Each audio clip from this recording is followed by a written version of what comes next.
नमस्कार। चंद्रकांत भट्ट अमेरिका से।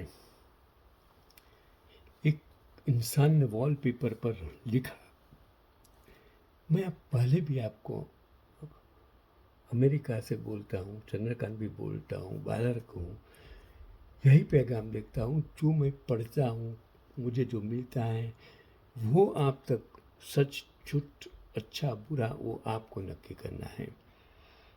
उसमें मेरा कोई योगदान नहीं है। मैं तो आज सिर्फ वो आप तक पहुंचाने की कोशिश करता हूँ। उसने लिखा था, आखिर देवेंद्र बल्हारा कौन है? ये सवाल मुझसे बहुत लोग पूछते हैं। आज उसी का जवाब देता हूँ। लिखने वाले ने लिखा, मैंने नहीं।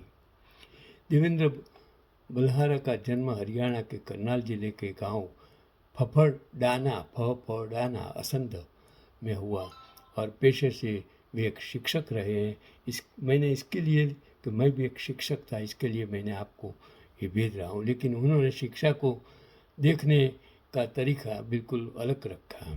उनका मानना है कि हर बच्चा भगवान की तरफ से खास बनाकर भेजा गया है और हर बच्चे के जीवन में एक अलग उद्देश्य होता है।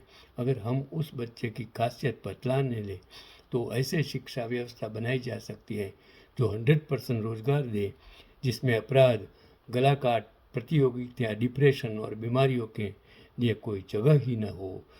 मेरी भी यही सोच है कि शिक्षा, रोजगार, ज्ञान, अज्ञानता दूर करने, अंधश्रद्धा दूर करने के लिए है, नहीं कि जो आज भारत में हो रहा है।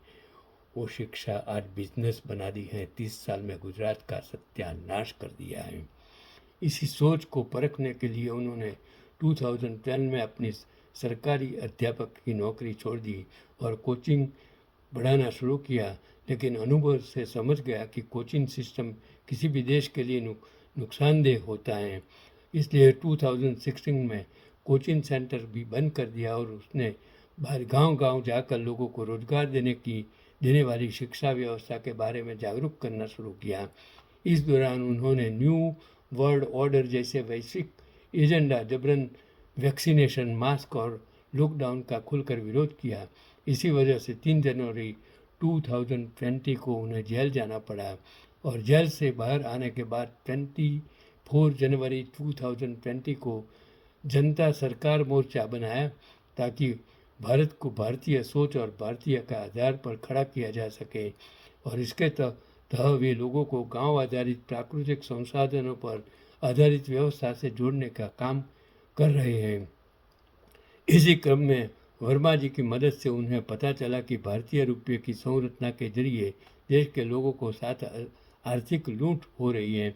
उसके बाद उन्होंने आरबीआई, बैंकों और सिस्टम द्वारा आम जनता के साथ हो रहे धोखे को उजागर करने के लिए देश भर में कर्ज मुक्त अभियान शुरू किया।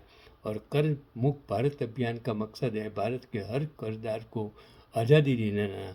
इस अभियान की एक कड़ी के रूप में यह किताब देश को समर्पित है ताकि आने वाली पीढ़ियाँ आर्थिक रूप से आज़ाद हो सकें।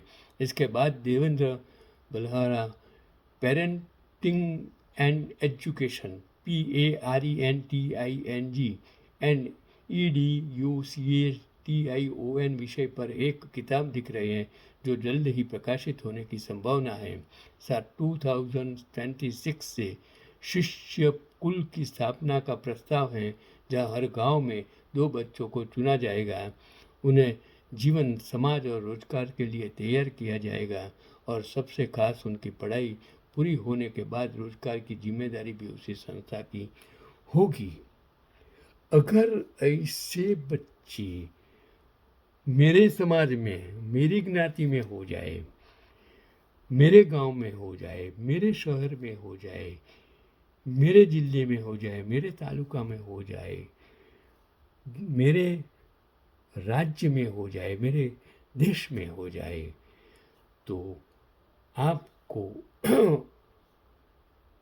यूएस की बात करने की जरूरत नहीं। लेकिन आज 2 करोड़ जिसका शिक्षण का कोई ठिकाना नहीं है, अनपढ़ लोग, बेरोजगार लोग राजकारण की सीढ़ी चढ़ के सत्ता में बैठ गए हैं, भ्रष्टाचार कर रहे हैं, बेईमानी करते हैं, गुंडागिरी करते हैं और साम दाम दंड भेद को से किसी का राजकीय हत्या कर देते हैं, तब ऐसे लोग समाज को, देश को, लोकशाही को बचा सकता है।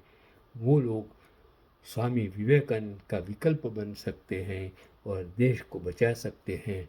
यही आज का मेरा पैगाम, क्योंकि मैं यही समझता हूँ कि शिक्षा, स्वास्थ्य, ज्ञान, विज्ञान वो रोजगारी दे सकता है, वो धर्मांधता दूर कर सकता है, वो अज्ञानता, और उसके लिए आपको राजकारण में आने की, साधु संत बनने की कभी ज़रूरत नहीं होगी। यही आज का पैगाम। देश भ्रष्टाचार मुक्त हो जाएगा, बेरोजगारी मुक्त हो जाएगा, महंगाई से मुक्त हो जाएगा और देश की लोकशाही, आज़ादी के जिन लोगों ने आपके लिए शहीदी दी, उनकी सच्ची श्रद्धांजलि बन जाएगा। यही आज का पैगाम। चंद्रकांत भाई बहुत सच के साथ हैं, ईमानदारी के साथ हैं, भ्रष्टाचार से का सबसे बड़ा दुश्मन है। यही आज का पैगाम।